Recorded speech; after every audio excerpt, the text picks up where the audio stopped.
vita perché siamo stati sottoposti a un livello di umiliazione e di abusi che non credevo possibile. Mi preme dire che ci sono altre 300 persone che stanno ancora sotto sequestro da una banda terrorista, perché è quello che sono. Sono persone che si sono trovati sotto mano una ragazzina di 22 anni, Greta Thunberg, e la prima cosa che hanno fatto è stata avvolgerla in una bandiera israeliana e portarla in parata come se fosse un trofeo di guerra, prima di tenerci per ore in ginocchio sul cemento.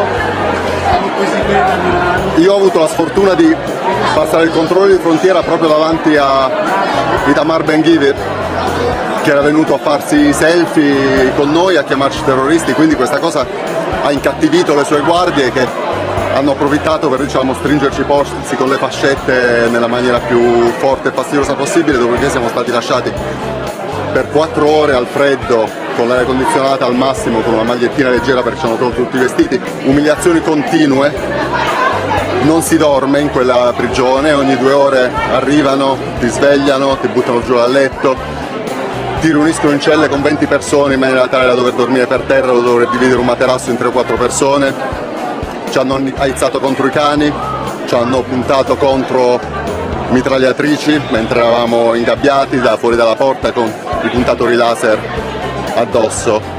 La paura era data dall'inaspettato, cioè non c'era nessun evento che non riuscivamo a controllare. Quando siamo entrati in porto è quando è salita maggiormente la questione violenta, perciò tutte quelle botte nella schiena, nella testa, noi non potevamo alzare la testa, e ci trattavano in particolare a me, a Paolo Romano e ad altri dei vari gruppi come delle scimmie. Ad esempio a me avevano cambiato il nome, io dovevo dire Biniti o Benini, Bettini, una roba del genere, e il soldato chiamava altre soldatesse e altri soldati e gli chiedeva, diceva loro di chiedere a me come mi chiamassi, e allora io dovevo per forza rispondere Bitini e non potevo rispondere Saverio, e quando rispondevo Bitini tutti loro ridevano. Non so la traduzione, probabilmente qualcosa tipo scemo, imbecille, sciocco, una cosa del genere, e questo li faceva moltissimo ridere.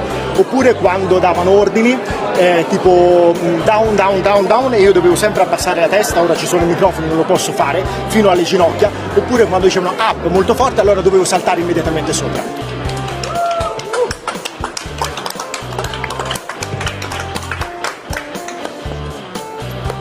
E purtroppo se noi ci hanno trattato così mi immagino come trattano i palestinesi, e purtroppo la polizia israeliana, la guardia carceraria israeliana e l'IDF, insomma, secondo me hanno dei metodi secondo me proprio nazisti, non oso definire in altra maniera.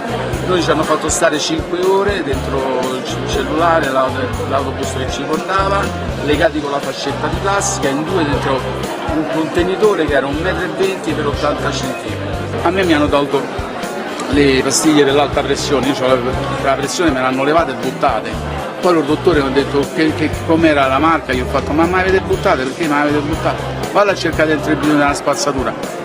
Ma cose inverosimili, la carta igienica, un rotoletto per 10 persone.